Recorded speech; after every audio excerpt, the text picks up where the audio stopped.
ಮೋಶೆ ಪ್ರಶ್ನೆ ಮಾಡ್ತಾನ. ಇವಾಗ ಮೋಶೆ ಸರಿ ಮಾತು ಬರವಲ್ದು ಅಂತ ಹೇಳಿ ಹೇಳ್ತಾನ. ಅದಕ್ಕೆ ದೇವ್ರು ಮೋಶೆಗೆ ಏನು ಮಾಡ್ತಾನಂದ್ರೆ, ನೋಡ್ರಿ ಓದಿಸ್ತೀನಿ ಅಲ್ಲೇ 4:13. ಅದಕ್ಕೆ ಮೋಶೆ, ಸ್ವಾಮಿ, ಈ ಕಾರ್ಯಕ್ಕೆ ಬೇರೊಬ್ಬನನ್ನು ನೇಮಿಸಬೇಕು ಎನ್ನಲು. ಏನಂತ ಹೇಳ್ತಾನ? ಬೇರೊಬ್ಬರು ನೇಮಿಸಯ್ಯ, ನಾನು ಎದಕ ಅಂತ ಹೇಳ್ತಾನ. ಯೆಹೋವನು ಅವನ ಮೇಲೆ ಕೋಪಗೊಂಡನ, ಸಿಟ್ಟಾಗನ. ನೀನ್ ನನ್ನ ಮೇಲೆ ವಿಶ್ವಾಸ ಹಿಡ್ದಂಗ ಮತ್ತೆ ನೀನ್ ಬೇರೊಬ್ಬರನ್ನ ನೀನು ನೋಡ್ಕಂತ ಹೇಳ್ತೀಯಲ್ಲ, ನನಗೆ ಗೊತ್ತಿಲ್ಲ ನಿನ್ ಶಕ್ತಿ ಎಷ್ಟೈತೆ, ನಿನ್ ಬಲ ಎಷ್ಟೈತೆ, ನಿನ್ ಸಾಮರ್ಥ್ಯ ಎಷ್ಟೈತೆ ಅಂತ ನನಗೆ ಗೊತ್ತಿಲ್ಲ ಅಂತೇಳಿ ಕೋಪಗೊಂಡು ಏನ್ ಮಾಡ್ತಾನ, ನಿನ್ನ ಅಣ್ಣನಾಗಿರುವ ಲೇವಿಯನಾದ ಆರೋನನಿದ್ದಾನಲ್ಲ, ಅವನು ಚೆನ್ನಾಗಿ ಮಾತಾಡಬಲ್ಲನೆಂದು ನನಗೆ ಗೊತ್ತದೆ. ಯಾರಿಗೆ ಗೊತ್ತದೆ? ದೇವ್ರಿಗೆ.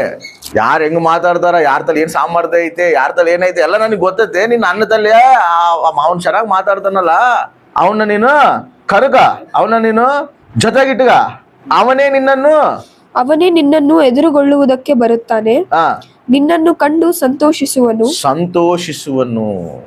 ಎಲ್ಲದಾನ ಇವಾಗ? ಅಹರೋನ್ ಎಲ್ಲದಾನ? ಅಹರೋನು ಐಗುಪ್ತ ದೇಶದಾಗ ಅದನ. ಇವಾಗ ಮೋಶೆ ಅಪ್ಪ ರಮ್ಮ, ಅಹರೋನ್ ಅವ್ರ ಅಣ್ಣ ಮಿರಿಯಾಮ್ ಅವರೆಲ್ಲ ಎಲ್ಲದಾರ? ಐಗುಪ್ತ ದೇಶದಲ್ಲಿ ಅದಾರ. ಈತ ಐಗುಪ್ತದಿಂದ ಓಡಿ ಬಂದ್ಬಿಟ್ಟ ಈ ಕಡೆಗೆ. ಬಂದು ಮಧ್ಯಾಹ್ನದಲ್ಲಿ ಇಲ್ಲೇ ಮದುವೆ ಮಾಡ್ಕೊಂಡು ಇಲ್ಲೇ 40 ವರ್ಷ ಇಲ್ಲೇ ಅದಾನ. ಅವ್ರೇನ ಇನ್ನ ಅವ್ರ ಫ್ಯಾಮಿಲಿ ಎಲ್ಲ ಇನ್ನು ಐಗುಪ್ತ ದೇಶದಲ್ಲೇ ಅದಾರ. ಅಹರೋನು ಕೂಡ ಐಗುಪ್ತ ದೇಶದಲ್ಲೇ ಅದಾನ. ನೀನೇನು ಯಾರನ್ನೋ ಒಬ್ರು ನೀನು ನೋಡ್ಕಪ್ಪ ಬ್ಯಾಡಣ್ಣ ಅಂತ ಹೇಳ್ತಿದಿ. ನಾನು ನಿನ್ನ ಕರೆದಾಗ ನೀನೇನ್ ಮಾಡ್ಬೇಕು? ವಿಧೇಯನಾಗಿ ಬರ್ಬೇಕು. ಬರ್ದಿಲ್ದಾಗ ನೀನು ಇನ್ನೊಬ್ರು ನೋಡ್ಕ ಅಂತ ಹೇಳ್ತೀಯಲ್ಲ ಅಂತೇಳಿ ಸಿಟ್ಟಾಗಿ ಏನಂತ ಹೇಳ್ತಾನೆ, ಸರಿ ಅಲ್ಲಿ ಮಣ್ಣ ಅದಾನ, ನಿಮ್ಮ ಅಣ್ಣ ಬರ್ತಾನ, ಅವ್ನು ಚೆನ್ನಾಗಿ ಮಾತಾಡ್ತಾನೆ, ಅವನು ಕರೆಸ್ಕ, ನಾನು ಹೇಳ್ತೀನಿ. ದೇವರು ಅಹರೋನೇ ಎದಕ್ಕ ಮೋಶೆಗೆ ಜೊತೆ ಪಡಿಸ್ಬೇಕು? ಹೌದಾ? ಇದು ಪ್ರಶ್ನೆ ಇಲ್ಲ. ಇವಾಗ ಮೋಶೆ ಕೇಳಿದ್ರೇನೆ ಮೋಶೆ ಸಾಕು ಹೇಳ್ತಾನ, ನಾನು ಹಂಗೈತೆ, ನನಗೆ ವಯಸ್ಸಾಗೈತೆ, ನನಗೆ ಮಾತುಗಳು ಸರಿ ಬರವಲ್ಲು, ಇನ್ನೊಬ್ರು ನೋಡ್ಕ ನೀನು, ಇವೆಲ್ಲ ಸಾಕು ಹೇಳ್ತಾನ. ಬಟ್ ಅಹರೋನೇ ನೀನು ಕರ್ಕೊಂಡು ನಿನ್ನ ಹತ್ರ ಇಟ್ಕ ಅವ್ನು ಬರ್ತಾನ, ನಿನ್ನ ಎದುರುಗೊಳ್ತಾನ ಅಂತೇಳಿ ಅಷ್ಟು ಕಾನ್ಫಿಡೆಂಟ್ ಆಗಿ ದೇವ್ರು ಹೇಳ್ತಾನಂದ್ರೆ ಅಹರೋನ್ ಮೇಲಿರುವಂಥ ಒಂದು ನಂಬಿಕೆ ದೇವರಿಗೆ. ಮೋಶೆನಂಗ ಅಹರೋನು ಸಾಕುಗಳು ಹೇಳಿಲ್ಲ. ಯಾವಾಗಾದ್ರೂ ದೇವರು ಅಹರೋನಿಗೆ ಹೋಗಿ ಅಲ್ಲಿ ಮೋಶೆ ಇದನ, ನೀನು ಮೋಶೆ ಐತಲ್ಲಿ ಹೋಗಿ ನೀನು ಕಲಿ, ನೀನು ಮೋಶೆ ನಿಂತ್ಕೊಂಡು ನನ್ನ ಕಾರ್ಯಗಳು ಮಾಡ್ಬೇಕಂತೇಳಿ ದೇವ್ರು ಹೇಳಿದಾಗ ಅಹರೋನ್ ಸಡನ್ಲಿ ಆ ಮಾತು ವಿಧೇಯ ತೋರಿಸ. ಆಮೇಲೆ ಅಲ್ಲಯ್ಯ, ಅವನು ಮೋಶೆ ಇಲ್ಲದನೋ ಗೊತ್ತಿಲ್ಲ, ಅವನು ಬದುಕನೋ ಸತ್ತನೋ ಗೊತ್ತಿಲ್ಲ, ಅವನು ಊರು ಬಿಟ್ಟೆ 40 ವರ್ಷ ಆಗೈತೆ, ಅವನು ಎಲ್ಲದನೋ ಕೂಡ ಗೊತ್ತಿಲ್ಲ ನಮಗೆ, ಅವನು ಜೀವಿಸ್ತದನೋ ಬದುಕದನೋ ಇಲ್ಲ ಕೂಡ ಗೊತ್ತಿಲ್ಲ. ನೀನು ನೋಡಿದ್ರೆ ಅವನ ತಲೆ ಹೋಗಂತ ಹೇಳ್ತೀವಿ, ಅವನು ಎಲ್ಲದನಂತ ಹುಡ್ಕಂತ ಹೋಗ್ಲಿ ಅಂತೇಳಿ ಸಾಕು ಹೇಳಿಲ್ಲ. ಇವಾಗ ಮೋಶೆ ಹೇಳ್ತಾನಲ್ಲ, ಹಂಗೆ ಹೇಳಿಲ್ಲ. ಅಹರೋನು ಹೇಳಿದ ಕೂಡ ಏನ್ ಮಾಡ್ತಾನೆ ನೋಡ್ರಿ, ಅಲ್ಲೇ 27ನೇ. ಇದಲ್ಲದೆ ಯೆಹೋವನು ಅಹರೋನನಿಗೆ, ನೀನು ಮೋಶೆಯನ್ನು ಎದುರುಗೊಳ್ಳುವುದಕ್ಕೆ ಅರಣ್ಯಕ್ಕೆ ಹೊರಟು ಹೋಗು ಎಂದು ಹೇಳಲಾಗಿ ಅವನು ಹೋಗಿ ದೇವರ ಬೆಟ್ಟದಲ್ಲೇ ಅವನನ್ನು ಎದುರುಗೊಂಡು ಮುದ್ದಿಟ್ಟನು. ಆಮೇಲೆ ಹೇಳಿದ ಕ್ಷಣನೇ ಅಲ್ಲಯ್ಯ, ಎಲ್ಲದನಯ್ಯ ಮೋಶೆ, ಎಲ್ಲಿ ಅವ್ನು ಕಂಡೆ, ಅವ್ನ ಕಣ್ಮರೆಗಾಗಿ 40 ವರ್ಷ ಆಗೈತಲ್ಲ ಅಂತೇಳಿ ಏನು ಪ್ರಶ್ನೆ ಮಾಡುವಲ್ಲ, ನಾನು ಹೋಗಿ ಏನು ಮಾಡ್ಬೇಕಂತ ಕೂಡ ಕೇಳುವಲ್ಲ. ನೀನು ಹೋಗಿ ಮೋಶೆ ಎಲ್ಲ ಅದನ್ನ, ನೀನು ಹೋಗಿ ಮೋಶೆ ತಗೋ ಕಲೆ ಅಂತ ಹೇಳ್ತಾನೆ. ಆ ಮಾತಿಗೆ ಏನು ಮಾಡ್ಬಿಟ್ಟೆ ಹೇಳ, ಆಯ್ತಾ ನೀನು ಏನು ಹೇಳ್ತೀವಿ, ನಾನು ಅದನ್ನು ಕೇಳ್ತೀನಿ, ವಿಧೇಯತೆ ತೋರಿಸ್ತೀನಿ ಅಂತೇಳಿ ಆ ವಿಧೇಯತೆ ತೋರಿಸ್ತೇನೆ. ಅಹರೋನು ವಿಧೇಯತೆ ತೋರಿಸ್ತಾನಂತೇಳಿ ದೇವ್ರಿಗೆ ಗೊತ್ತು.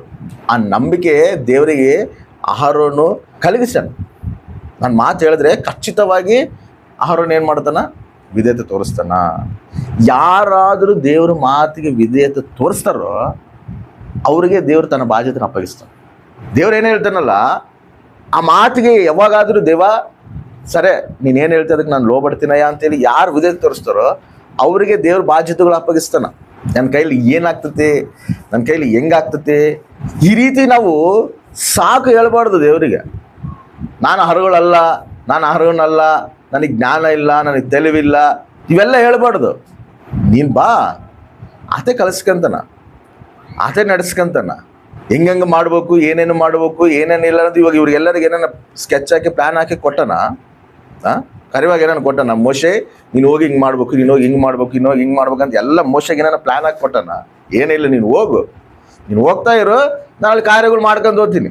ಅದಕ್ಕೆ ಯಾವಾಗಾದ್ರೂ ಹೇಳಿದ ಕೂಡಲೇ ವಿಧೇಯತೆ ಅಹರೋನು ತೋರ್ಸನೋ ನೋಡ್ರಿ. ಮತ್ತೆ ನಾವು ಬೈಬಲ್ ಧ್ಯಾನ ಮಾಡುವಾಗ ಮೋಶೆ ಕುಟುಂಬ ಐತೆ, ಮೋಶೆ ಸಂತಾನ ಐತೆ. ಬಟ್ ಮೋಶೆ ಸಂತಾನ ನಾವು ಬರ್ತಾ ಬರ್ತಾ ನೋಡಿದಾಗ ಮೋಶೆ ಸಂತಾನಕ್ಕೆ ಏನು ಪ್ರಾಧಾನ್ಯತೆ ಕಾಣೋದಿಲ್ಲ ನಮಗೆ. ಆದರೆ ಅಹರೋನಿಗೆ ದೇವ್ರು ಏನು ಮಾಡ್ತಾನೆ ಗೊತ್ತಾ, ಯಾಜಕತ್ವ ಕೊಡ್ತಾನ. ಅಹರೋನು ಯಾಜಕನು, ಲೇವಿನು, ಅವ್ರ ವಂಶ ಎಲ್ಲ ಯಾಜಕತ್ವ ಮಾಡ್ಬೇಕಂತೇಳಿ ದೇವರು ಯಾಜಕತ್ವ ಬಾಧ್ಯತೆನ ಯಾರಿಗೆ ಅಪ್ಪಗಿಸ್ತಾನಂದ್ರೆ ಅಹರೋನಿಗೆ ಅಪ್ಪಗಿಸ್ತಾನ ದೇವ್ರು. ಅಹರೋನಿಗೆ ಅಪ್ಪಗಿಸಿದಾಗ ಇವಾಗವರೆಗೂ ಕೂಡ ಅದು ಯಾಜಕತ್ವ ಹಂಗೆ ನಡ್ತಾನೆ ಬರಕತ್ತದು. ಎದಕ್ಕೆ ಹೇಳು, ಆ ವಿಧೇಯತೆ ಅಹರೋನಲ್ಲಿ ದೇವ್ರು ನೋಡೋಣ. ಮೈನ್ ವಿಧೇಯತೆ ನೋಡ್ತಾನ ದೇವ್ರು ಫಸ್ಟ್. ನಾವು ಹೆಂಗೆ ಲೋಪಡ್ತಿದ್ದೀವಿ, ದೇವ್ರು ಏನಾನ ತನ್ನ ಚಿತ್ತ ನೆರವೇರಿಸ್ಬೇಕಂತೇಳಿ ಅನ್ಕೊಂಡಾಗ, ಒಂದೇನಾದರೂ ದೇವರು ನಮಗೆ ತಿಳಿಯಪಡಿಸಿದಾಗ ಅದಕ್ಕೆ ನಾವು ಸಡನ್ಲಿ ನಾವು ವಿಧೇಯತೆ ತೋರಿಸಿವಿ ಅನ್ಕೋ, ಅಲ್ಲಿ ಏನಾಗ್ತದೆ ನಮ್ಗೆ ಗೊತ್ತಿಲ್ಲ, ಏನು ನಡೀತದೆ ಗೊತ್ತಿಲ್ಲ, ಏನಾಗ್ತದೆ ಗೊತ್ತು. ಬಟ್ ದೇವ್ರು ಹೇಳೋಣ ವಿಧೇಯತೆ ತೋರಿಸ್ಬೇಕು, ಆಯ್ತು ಪ್ರಭು ಸರಿ ಅಂತೇಳಿ ನಾವು ತೋರಿಸಿ ಬಂದರೆ ದೇವ್ರು ನಮ್ಮನ್ನು ಉಪಯೋಗಕರ ಪಾತ್ರರಾಗಿ ನಮ್ಮನ್ನು ಮಾಡ್ತಾನೆ. ಯಾಕಂದರೆ ದೇವರು ತನ್ನ ಚಿತ್ತವು ನೆರವೇರಿಸ್ಬೇಕಂತೇಳಿ ಕೆಲವೊಂದು ಪ್ಲ್ಯಾನ್ ಮಾಡ್ಕೊಂಡಿರ್ತಾನೆ. ಆ ಪ್ರದೇಶದಲ್ಲಿ ತನ್ನ ಚಿತ್ತ ನೆರವೇರಿಸ್ಬೇಕಂದ್ರೆ ಅಹರೋನ ನಂಗೆ ನಂಬಿಗಸ್ತರಾಗಿ ಹೇಳಿದ ಮಾತಿಗೆ ನಾವು ವಿಧೇಯತೆ ತೋರಿಸೋರು ನಾವು ಇರಬೇಕು. ನಾನು ಅಲ್ಲಿ ನನ್ನ ಮಗಳದಳ, ನನ್ನ ಮಗಳಿಗೆ ಆ ಮಾತು ಹೇಳಿನಂದರೆ ಅಲ್ಲಿ ನನ್ನ ಚಿತ್ತ ನೆರವೇರ್ತತೆ ಅನ್ನೋ ನಂಬಿಕೆ ನಾವು ದೇವ್ರಿಗೆ ತರಿಸ್ಬೇಕು.